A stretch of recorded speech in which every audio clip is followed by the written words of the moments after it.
mars 2020, alors que je suis en première année d'études supérieures à Bruxelles, l'arrivée de la pandémie du Covid-19 met le monde à l'arrêt. Du jour au lendemain, les cours que je suivais en auditoire doivent à présent être organisés en ligne. Les débuts sont compliqués. Les enseignants font comme ils peuvent dans des conditions que nous n'avons jamais connues. Je tente tant bien que mal de m'accrocher à ce qui est mis en place, suivre les visioconférences, écouter les podcasts, lire les diapositives. Mais à vrai dire, je ne vois pas le bout de ces années d'études et je n'arrive pas à me projeter après l'obtention éventuelle du diplôme. Au fil des semaines, comme beaucoup d'autres étudiants, je décroche. Avec le confinement, mes priorités ne sont plus les mêmes et je remets en question ces études qui me provoquent beaucoup d'anxiété et m'apportent de moins en moins de satisfaction. Qu'est-ce qui me ferait plaisir? Qu'est-ce qui m'apporterait plus de sens? Qu'est-ce qui me porterait réellement? Ayant arrêté de suivre les cours en distanciel, j'ai plus de temps libre. Certaines de mes envies et ambitions passées à la trappe à cause de mon emploi du temps chargé reprennent forme et je me relance dans un projet mis de côté. Ce projet, c'est rédiger un témoignage sur mes premières années de suivi psychiatrique.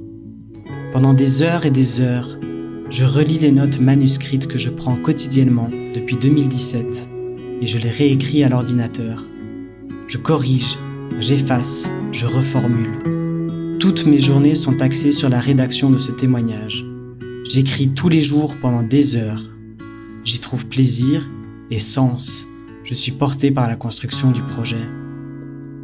Ce récit, ce sont mes premiers symptômes de dépression, les premières consultations chez le psychologue, puis chez le psychiatre, les nombreux passages aux urgences, les hospitalisations en unités spécialisées. J'écris aussi sur les différentes personnes que j'ai rencontrées durant ce parcours atypique et les liens parfois forts que j'ai tissés avec elles. Je reviens sur des événements durs qui m'ont fragilisé par le passé et j'aborde la force que j'ai pu puiser dans la communication et l'échange. Finalement, mon histoire traite aussi de pardon.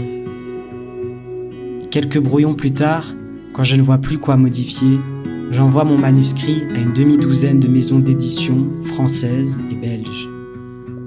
Après avoir reçu une première réponse négative, un courrier d'une maison d'édition parisienne me parvient. Juillet et août sont consacrés à l'édition de mon témoignage, qui devient donc un livre intitulé « Égaré, mais pas perdu ». En octobre 2020, il est publié en version papier et numérique. Dans les semaines et mois qui suivent, je reçois des messages sur les réseaux sociaux de personnes qui ont lu mon livre. Certaines me disent qu'elles se sont beaucoup retrouvées dans mon histoire, que j'ai mis des mots sur des souffrances qui sont difficiles à exprimer. Et toutes me remercient d'avoir partagé ce vécu. Je réponds à chaque message, tandis que les lecteurs soulignent mon courage pour avoir rendu publique cette tranche de vie et de vulnérabilité. Moi, je suis reconnaissant que l'on me lise et fier d'avoir pu offrir à certains ce que d'autres auteurs m'ont apporté, le soulagement d'être compris et le réconfort de ne plus être seul.